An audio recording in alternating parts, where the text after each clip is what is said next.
Olá, tudo bem? Não tô conseguindo aqui fixar o texto, o título. Alguém? Consegui. Vou digitar aqui o título pra gente. Principais controvérsias na introdução alimentar.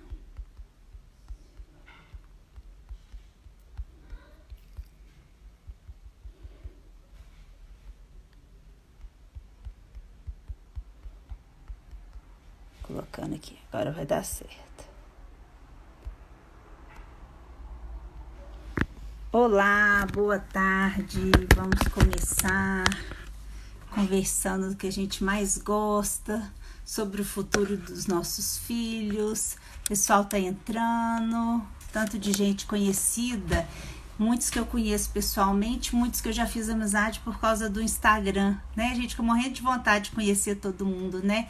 Se Deus quiser, um dia a gente pode fazer uma jornada e pra gente só encontrar com as mães, com os profissionais, pra gente poder ir encontrando aqui, né, gente?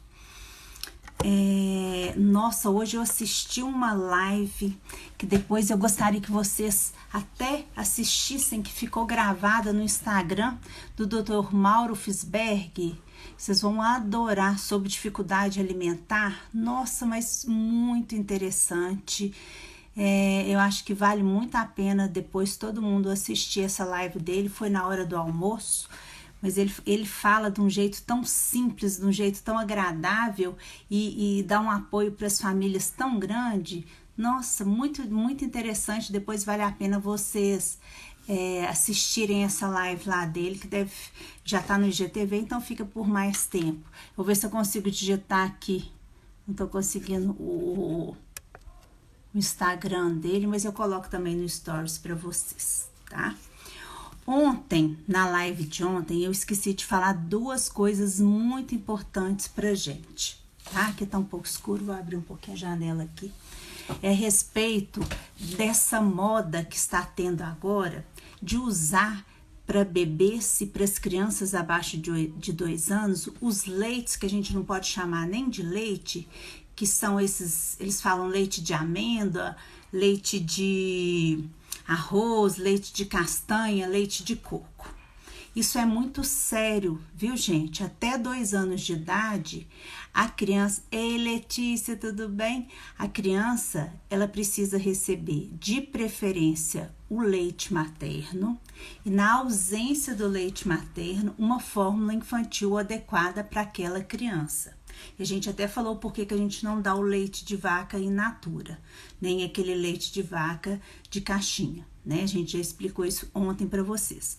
Mas esses leites de amêndoas, de castanhas, de coco feitos em casa, eles também não são apropriados em termos de nutrientes que as crianças precisam.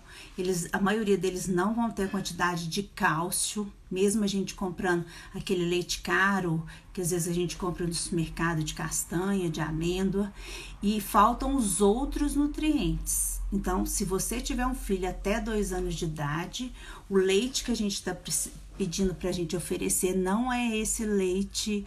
Esses leites, eles não devem ser utilizados nessa faixa etária. E a segunda coisa que eu esqueci muito de falar ontem, que era importante, é a respeito do iodo. O iodo, ele está presente no sal. Também, como a gente pede para não dar o sal até o primeiro ano de vida, não dá, e entre 1 e 2 anos a gente também evita, para a criança não acostumar com o paladar mais salgado. Muitas mães e muitos profissionais perguntam para a gente se aquela criança vai ficar deficiente do iodo e pode dar doença de tireoide. Não vai ficar deficiente de iodo, porque o iodo, ele está presente no leite, nas fórmulas infantis, quando a criança começa a alimentar no ovo, em outros alimentos. Os peixes também são fonte de iodo. Então, a gente não precisa preocupar nesse momento que a gente está pedindo para não colocar o sal com essa falta do iodo, não. O iodo, ele vai vir por outras fontes, principalmente pelo leite que a criança ingere e outros alimentos, tá? E aí, outra dica, eu sempre gosto, ontem eu dei uma dica de um livro, agora tá chegando ao fim esse nosso encontro, amanhã a gente ainda vai encontrar para falar de introdução alimentar, mas eu não posso deixar de mostrar para vocês um livro que todo mundo deveria consultar, ou pela internet, ou as pessoas que já ganharam esse livro, porque ele não está à venda. É um manual, tá? Esse é o Manual de Alimentação da Infância e Adolescência do Departamento de Nutrologia da Sociedade Brasileira de Pediatria, tá? Quem é pediatra e tem muitos nutricionistas também que conseguiram esse manual nos eventos, nos congressos, mas no site da Sociedade Brasileira de Pediatria a gente tem acesso também a esse manual. O porquê que eu falo que ele é meio uma bíblia pra gente é porque todo mundo vai concordar comigo que a nutrição, por isso que a gente encontrou hoje para falar sobre controvérsias, né? Existem as linhas de raciocínio, de estudo, tem que levar em conta estilos de vida. Então, é muita coisa que a gente escuta e às vezes as famílias podem colocar a criança em risco com informações que não são sérias. Eu concordo com vocês que tem muita coisa que a gente está estudando, aprendendo, reavaliando. Mas esse manual foi escrito por pessoas muito competentes, que têm uma vivência também da nutrologia e da pediatria, e isso dá um respaldo, uma tranquilidade para a gente seguir as orientações desse manual, tá?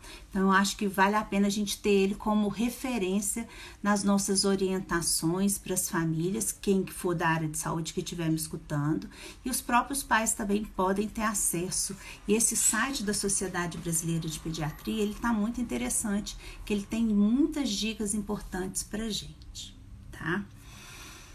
Outra coisa, toda vez que a gente vai conversar sobre controvérsias, tá? A gente tem que lembrar que ninguém é obrigado a seguir o que a gente está falando. E a gente tem, assim, eu falo como na minha área de saúde, mas em qualquer área, em qualquer profissão, o importante é a gente acolher e escutar, saber escutar a pessoa que está conversando com a gente. Então, chegam muitas crianças no meu consultório, muitos bebês principalmente, que as famílias têm um estilo de vida que elas acreditam. Então, qual que é a minha função? É tentar, nesse momento, organizar.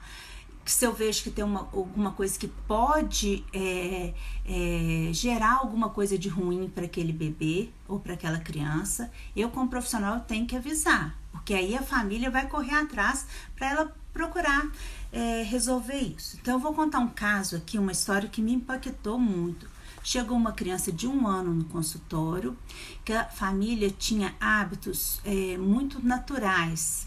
Eles moravam numa fazenda, então tudo que eles plantavam é o que eles davam para a criança, mas eles fizeram opção por não dar nada animal para a criança, e tudo com muita fibra. Então fazia o pão integral, era muita aveia. E essa criança, quando ela chegou no meu consultório, ela tinha um quadro de anemia.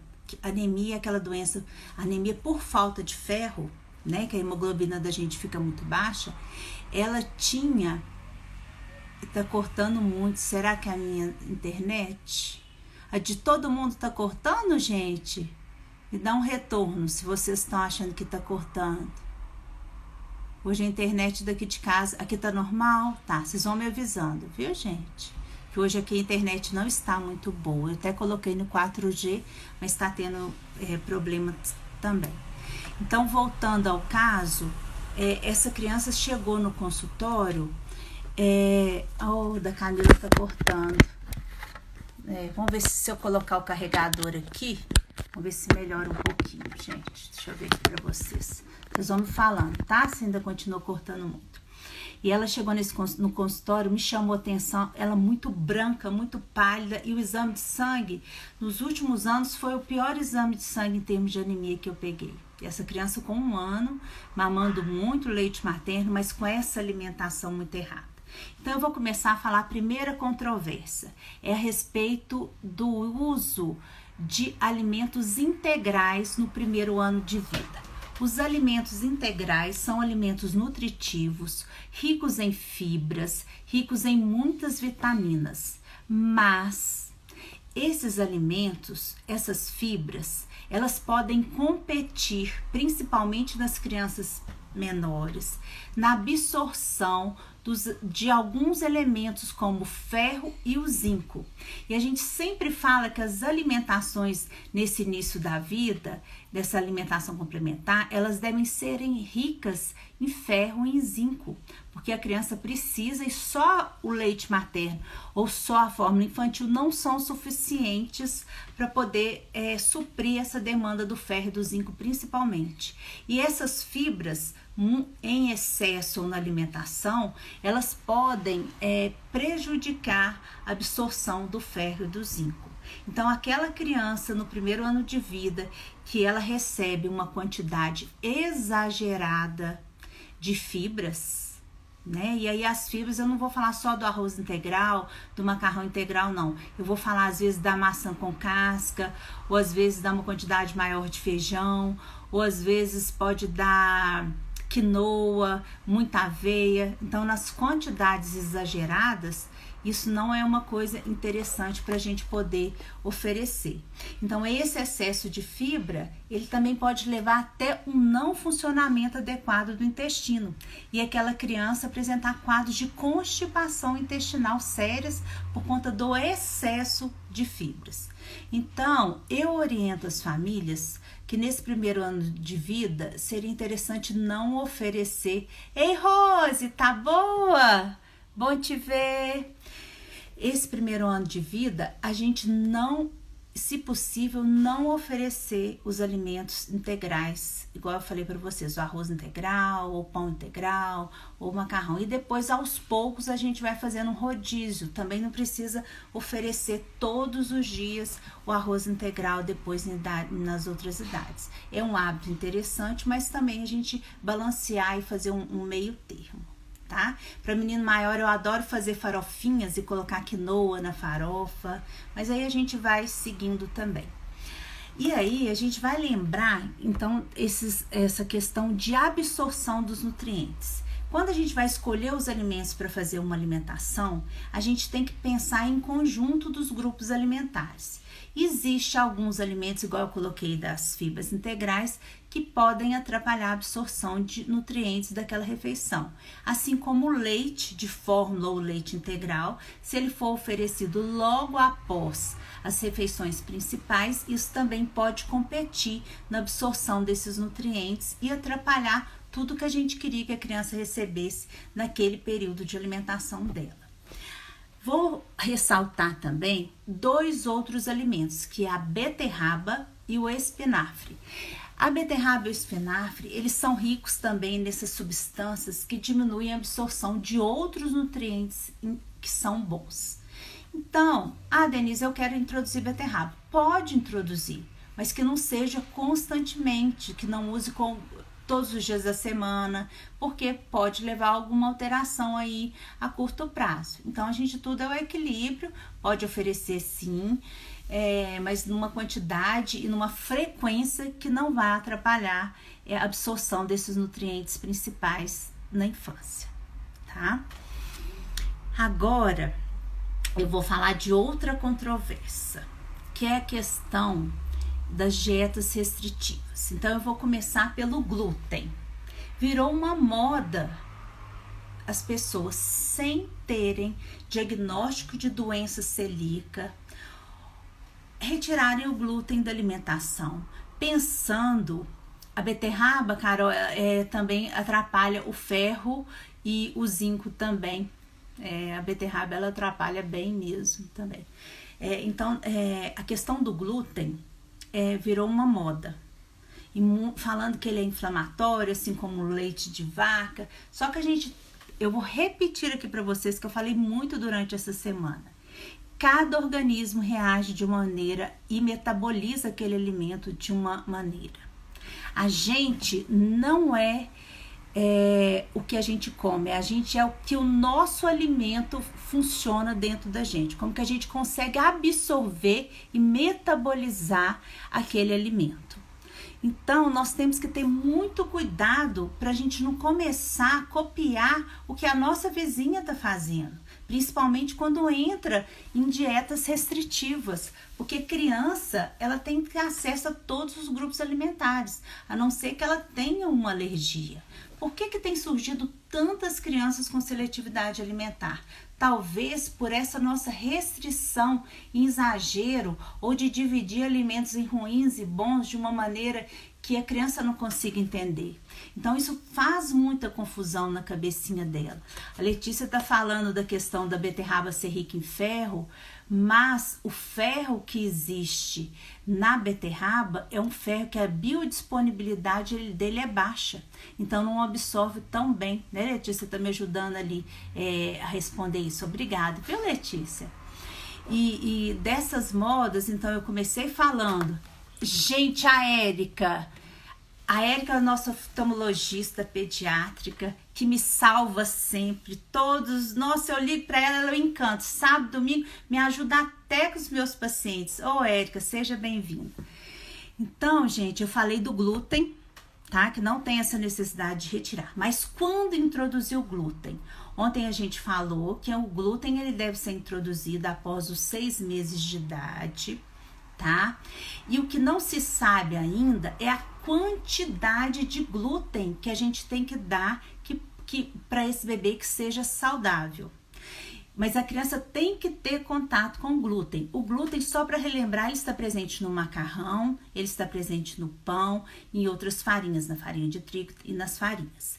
Agora, restringir o glúten, não, a criança ela precisa nesse período dessa janela imunológica, onde a gente deve oferecer os alimentos para que essa criança depois no futuro não seja alérgica, então ela precisa ser apresentada ao glúten sim, só que em quantidades pequenas, porque a gente não sabe a quantidade ideal ainda de glúten para oferecer. Então a gente pede para que não seja tão frequente, mas também não seja tão raro, numa quantidade menor, tá?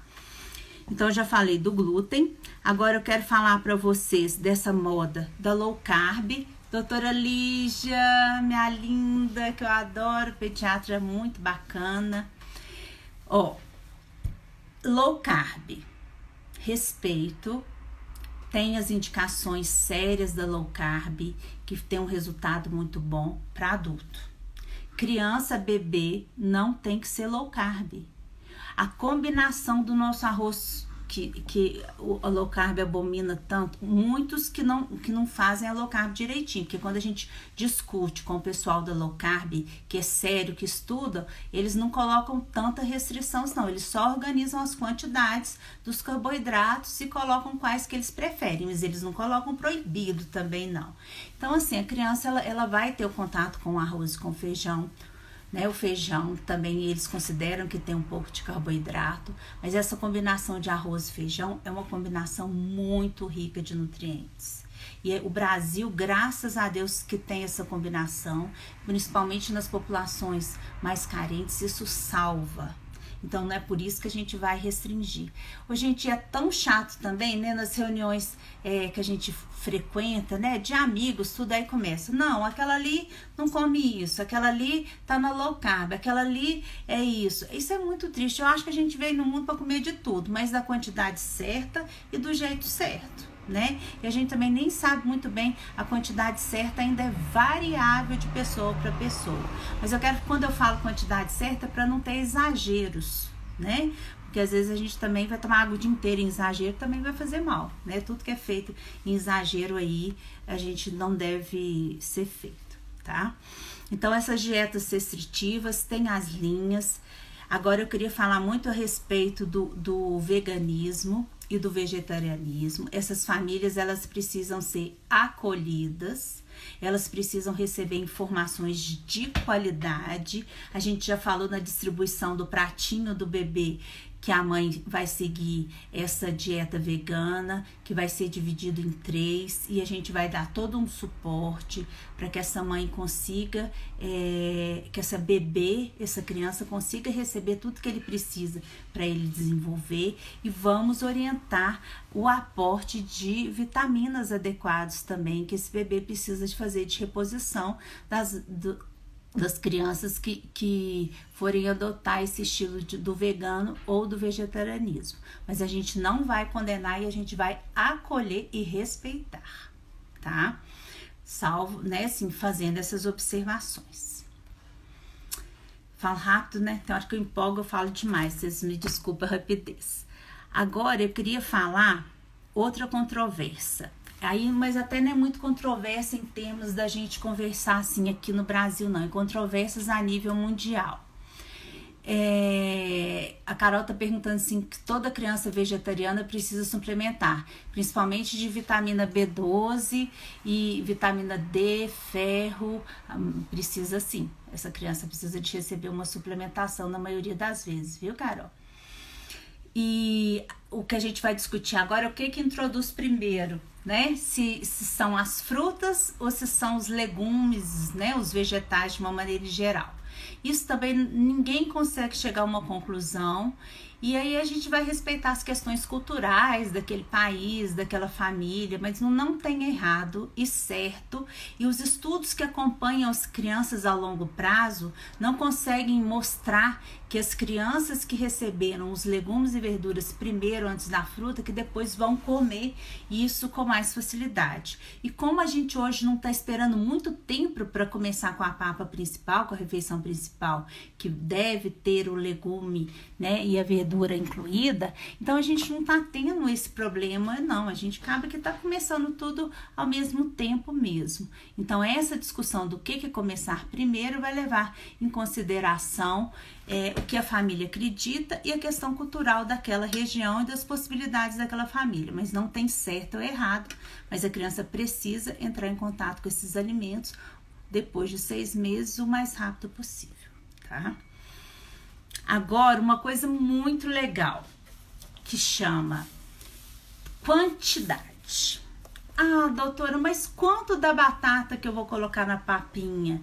Mas quanto que ele tem que comer da maçã? Mas quanto? Nós, como profissionais, a gente fala, em média, a gente oferece entre isso até isso. Para a família tentar ver se está mais ou menos naquela quantidade. Mas a gente não fixa a quantidade, porque a quantidade ela é variável, ela depende de idade, ela depende do biotipo daquela criança, ela depende de muitas coisas. Então, a quantidade é individualizada. O que a gente precisa lembrar é que aquela criança ela vai ser acompanhada pelo pediatra. E o pediatra vai falar assim, tá tudo bem, tô vendo que tá tudo bem com essa criança. Aí a gente fica tranquilo. Então, assim, não fiquem presos à quantidade, a ficar pesando papinha, a ficar pesando, mostrando o antes e o depois, não. Em média, mas não tem que a gente vai seguir. Inclusive aquelas latas, aqueles rótulos que vêm atrás das fórmulas infantis, eu tenho vontade de tirar aquilo, porque raramente um bebê vai conseguir tomar aquele tanto de leite que eles colocam no rótulo daquelas latas, porque cada um é um. Eu tenho muitas crianças que ganham peso adequado tomando 90 ml da fórmula infantil, sendo que se for ler o rótulo, lá já viria 120, 150. Então, quantidade é muito individualizada e aí a gente vai ter a certeza, vai ficar tranquilo que o nosso bebê está bem nutrido nas consultas de puericultura que a gente faz com o nosso pediatra de confiança. Por isso que é tão importante a gente não deixar nesse primeiro ano de vida, principalmente, de seguir o cronograma que o seu pediatra falou para você que é necessário para o seu filho, tá? E lembrar com isso a questão da quantidade, que ele não deve ser obrigado a comer tudo que está no prato. Eu prefiro pôr uma quantidade menor e depois repetir do que chegar com aquele pratinho transbordando e aí a gente até assusta. E vou falar novamente para quem não assistiu às lives anteriores, que o primeiro mês de introdução alimentar é um mês de experimentar. Então, não quer dizer que aquela criança vai aceitar muitas colheradas e pode ser que elas sejam crianças mais sensíveis, que às vezes ela não vai aceitar nenhuma colherinha até ela ambientar com aquele alimento, ou mesmo colocando na mão e levando e vai tirar. Então, não quer dizer isso, tá? Outra controvérsia que, graças a Deus também, eu acho que agora a gente já tem pouca gente brigando para modificar isso. Com quantos meses seria o mais adequado para a gente iniciar a introdução alimentar? A Organização Mundial de Saúde, a Sociedade Brasileira de Pediatria, eles são unânimes em dizer que é após os 6 meses de idade. Outras sociedades, alguns países europeus, eles colocam entre 4 a nunca antes de 4 meses e nunca depois de 7 meses, entre 4 e 6 meses para essa introdução. Mas cada caso é individualizado. O que a gente percebe na prática, que levar até 6 meses de idade é adequado em vários aspectos, principalmente porque a gente incentiva aquela mãe a manter o aleitamento materno exclusivo até 6 meses. A criança, ela espera um pouquinho para ela estar pronta da parte do neurodesenvolvimento, para ela aceitar um alimento sólido. A parte aqui toda de movimentação de músculo, de tônus cervical, para ela não engasgar, vai estar tudo muito melhor quando a gente começa após 6 meses. Em algumas crianças que as mães precisam voltar a trabalhar, em alguns casos específicos, às vezes a gente adianta um pouquinho, se aquela criança permitir, da parte do neurodesenvolvimento, aceitar os novos alimentos. Então tem que ser individualizado, mas nunca antes de 4 meses e nunca depois de 7 meses.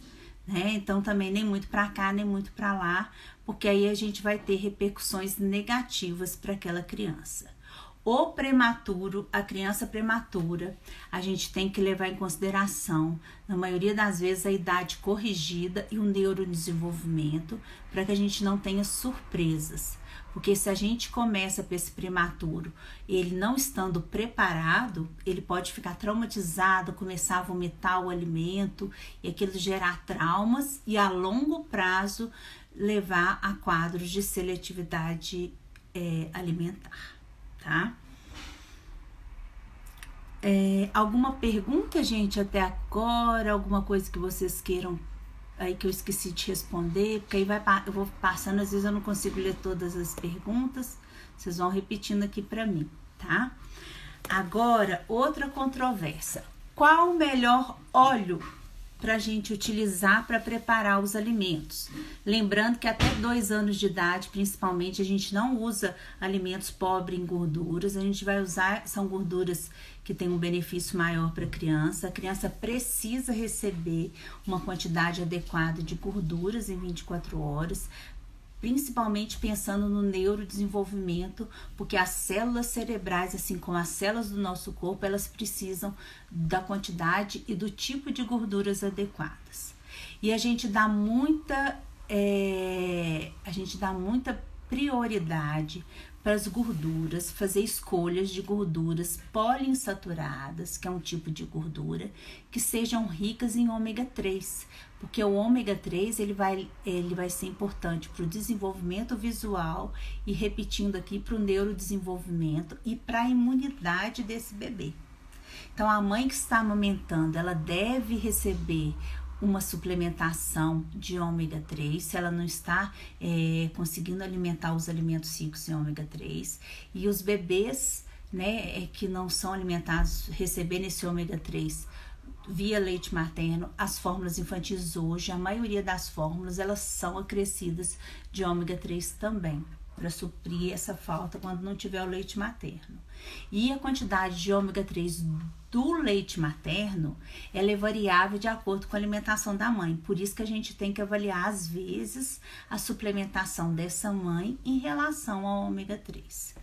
E eu vou falar dos óleos principais que a gente tem para vocês. E hoje eu vou colocar uma tabelinha que eu tirei do manual da sociedade, mostrando a quantidade que tem em relação ao ômega 3, que é o que a gente quer, o ômega 6 e as outras gorduras saturadas ou insaturadas dos óleos. Eu vou colocar no Stories para vocês terem essa tabelinha também, que é interessante. Então, o óleo de girassol, ele não tem ômega 3. Então, a gente não está oferecendo óleo de girassol nesses 2 primeiros anos de vida, principalmente. A gente está dando preferência para a canola, o girassol, a canola e o azeite, tá? E aí, a canola, ela tem mais ômega 3 e ela também tem quantidades das gorduras monoinsaturadas que estão presentes no azeite. O azeite, ele não tem tanta quantidade de ômega 3, mas ele tem muita quantidade da gordura que a gente gosta, que é a monoinsaturada. E o azeite, ele é rico em polifenóis, que são substâncias bioativas, que tem vários mecanismos no nosso organismo, inclusive funcionando como anti-inflamatório, antioxidante. Então, ele também tem muitos benefícios. Eu faço muito um rodízio de usar esses óleos aqui em casa, tá? E o de milho, ele também não tem ômega 3. E o de soja, ele tem ômega 3, mas ele também tem muito ômega 6, que é um óleo mais inflamatório. Tá? Ele pode ser utilizado? Pode. Mas se a gente for fazer uma escolha melhor, a gente deveria dar mais prioridade pro azeite e pro canola, tá? E aí entram as controvérsias da canola, falando que é industrializada, e aí eu não quero entrar nessa briga e respeito as opiniões de todo mundo. O óleo de coco, ele é rico em gordura saturada, e essa gordura saturada essa gordura saturada, ela em excesso, ela não faz mal, ela faz mal pra gente, porque tudo em excesso. Então, eu não oriento fazer as papinhas dos bebês com o óleo de coco. Se usar esporadicamente, tudo bem, mas se fazer a papinha, que vai usar todos os dias, ou alimentação mesmo, que vai dar em BLW, eu não oriento. Tá? Respondendo a pergunta aqui, se prematuro tem seletividade alimentar. O prematuro, principalmente aqueles que ficam muito tempo com sonda, que ficam no CTI, eles têm que ser trabalhados, muito bem trabalhados, para ele conseguir realmente ter essa aptidão para aceitar os alimentos. Por isso que eu gosto muito do trabalho conjunto com a fonoaudiologia e com a terapia ocupacional para esses prematuros menorzinhos, tá? Que tem um risco mesmo de ter um pouco mais de seletividade, sim. Outra pergunta aqui que está perguntando é priorizar algum tipo de ômega 3, procurar o ômega 3 que não vem contaminado, né, com o mercúrio. Tem uns de algas que são muito boas, e a dosagem, o obstetra de cada mãe é que vai passar aí, porque tem que entender e conhecer bem aquela cliente para poder passar as quantidades, tá? Tem perguntando aqui a respeito da alimentação de bebê de 1 ano, eu vou falar um pouquinho aí no final, se sobrar um tempo, também para falar de 1 ano. O óleo de milho, Maria Letícia, ele não tem ômega 3, então ele fica um óleo muito inflamatório. Então a gente tem usado ele muito pouco, porque como a gente quer dar prioridade para o ômega 3, aí a gente tá ficando em ordem, isso seria canola, o azeite, porque apesar de ter menos ômega 3, ele ainda tem mais coisas relacionadas à bioatividade, e depois o soja, tá?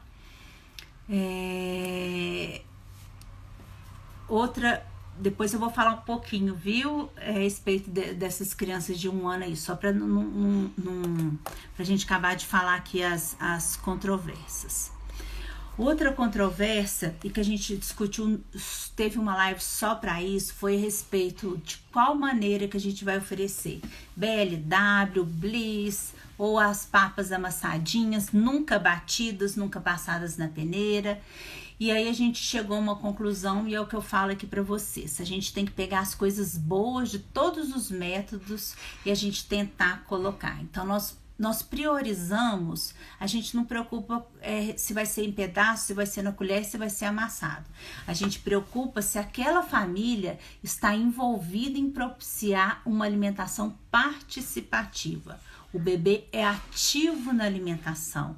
Às vezes a gente pode fazer uma alimentação mista, colocar os pedaços maiores para ele pegar na mãozinha toda e levar à boca, ao mesmo tempo que a gente está dando as nossas papinhas, né, só amassadas, e de preferência amassar os alimentos de forma separada, para que ele sinta, já começar a aprender o paladar, o gosto de uma maneira aí separada dos alimentos. Tá? E sempre incentivar a autonomia da criança, a curiosidade, respeitar a quantidade, não forçar. Isso é o que dá pra gente fazer em qualquer método que a gente escolher, tá? Eu não quero nenhuma mãe se sentindo culpada ou muito triste porque ela não conseguiu fazer aquele método. O método ideal é aquele que cabe para a circunstância e o contexto que a família está inserida. E é necessário levar em consideração a condição psicológica, o estilo de vida, as habilidades fisiológicas e o amadurecimento daquela criança para receber os alimentos e a consistência sólida. Então, na verdade, quem vai escolher mais é o bebê. Mas não esquecer daquela janela de oportunidade, que é aquele período crítico que a gente falou muito, que a criança tem que ter acesso aos pedaços para que ela exercite a questão do mastigar, de aprender a mastigar. Aí nós não podemos esquecer que é entre 8 e 10 meses de idade, porque senão vai ficar muito mais difícil. Tem muito medo do BLW, meu bebê só come, e quando colocamos em sua boca. Isso quando come, o que fazer? Eu orientaria mais segurar, pôr mais alimento na mãozinha dele. Ele não precisa comer esse alimento, mas para ele começar a fazer amizade com o alimento, sabe? Esses bebês que às vezes, mas tem bebês que são um pouco mais sensíveis e por conta de texturas, né? Ele não gosta de pegar para comer, mas deixa ali, você não vai forçar ele pegar, mas você pode deixar à vista para que ele tenha curiosidade e ele começa a ter uma relação prazerosa com o alimento. E o bebê de 1 ano, na maioria das vezes, ele já sente mais curiosidade, então pode ser daqui um pouquinho, daqui uma semana ou mais, ele perceber que essa comidinha tá na bandejinha perto dele, ele vai querer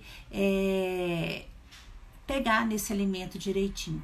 Agora, ver se ele não tá se ele não tá indo para a refeição sem fome, né? É importante a gente gerenciar a fome dos nossos filhos, porque se eles estão mamando desenfreado toda hora, talvez a hora que a gente decidiu e achou que fosse melhor para ele almoçar, ele recebeu um leite, mesmo que seja leite materno meia hora antes, às vezes ele não está com a fome, né? Então a gente tem que gerenciar e ver se naquele momento a nossa criança realmente esteja com fome.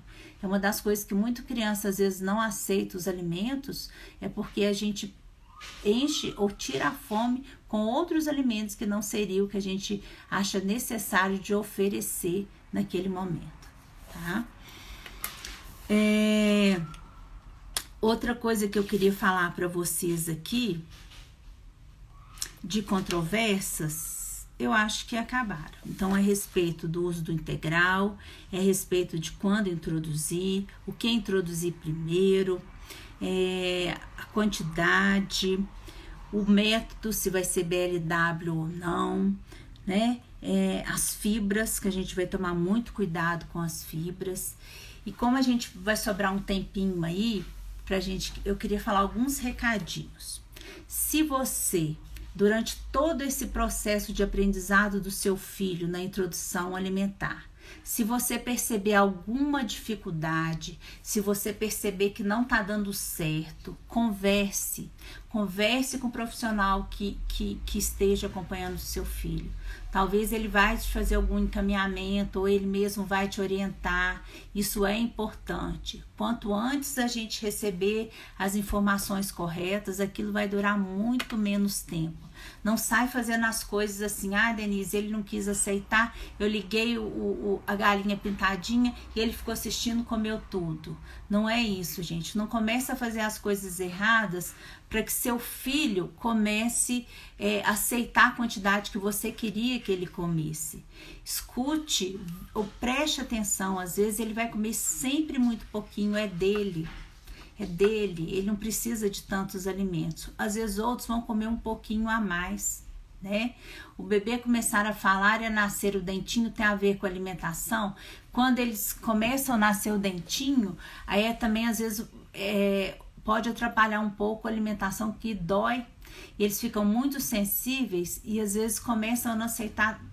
Tava comendo super bem, pode ser que entre 7 e 10 dias aquela criança não aceite quase nada de alimentação quando nasce os dentinhos. Em relação a começar a falar, eu não vejo relação aí com a alimentação, não. Agora, o que nós não podemos esquecer é que as crianças, quando fazem o aniversário de 1 ano, elas começam a comer muito pouco, porque o ritmo de crescimento e de ganho de peso e de altura, ele reduz. Então, aquela criança, ela não mantém a mesma quantidade de fome que ela tinha antes. Antes, ela batia pratão. Quando faz 1 ano, aí começa a comer muito pouco, viu? Comecei através de papinhas, introdução alimentar, comecei um pouco antes de 6 meses. Posso passar por BLW assim que sentar de forma independente? Pode. Isso é uma coisa importante. Para a gente oferecer os pedaços grandes na mão, a criança tem que estar firme, sentada, para ela conseguir pegar mesmo e levar na boquinha. Pode sim.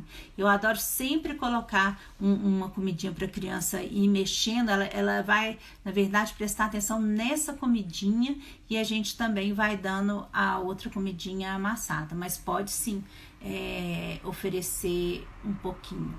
E foi importante aí o que a Camila colocou, que ela teve que começar um pouquinho antes, porque ela voltou a trabalhar. E não tem problema, a menininha dela tá dando certo, né?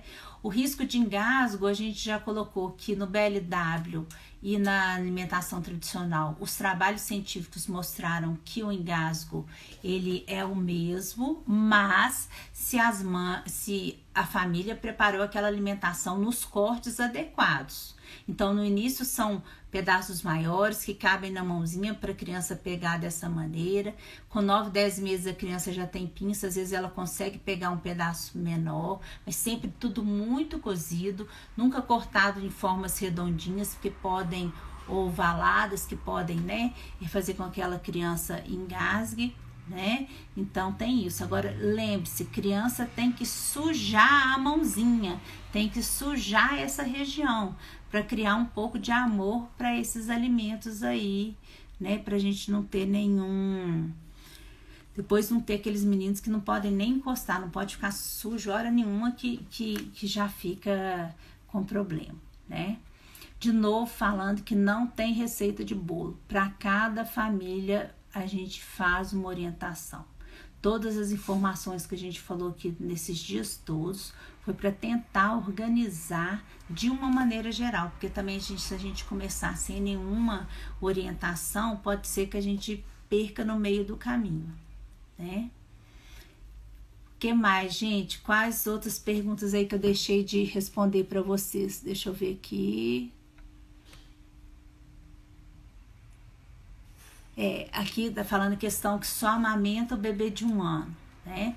Esse excesso do leite e sem muita organização, é o que eu falo daquela livre demanda organizada, ele faz com que a criança realmente não vai sentar para comer. Então isso a gente precisa dar uma organizada aí, na medida do possível, para a gente tentar alimentar esse bebê de uma forma mais adequada.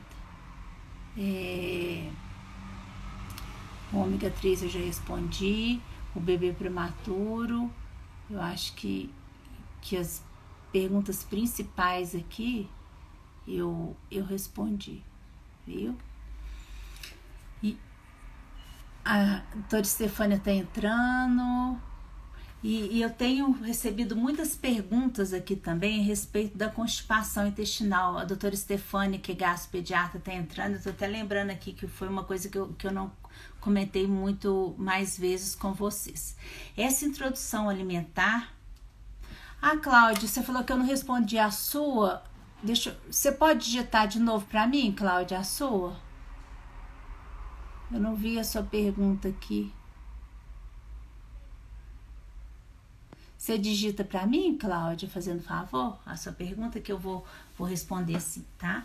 Mas falando aqui da constipação intestinal, a introdução alimentar, assim como qualquer mudança alimentar que a gente faça, o intestino ele leva alguns dias para adaptar. E mesmo que sejam frutas laxantes, tipo mamão, a gente pode... Tem 30 a 40% dos casos essas crianças apresentarem fezes muito endurecidas.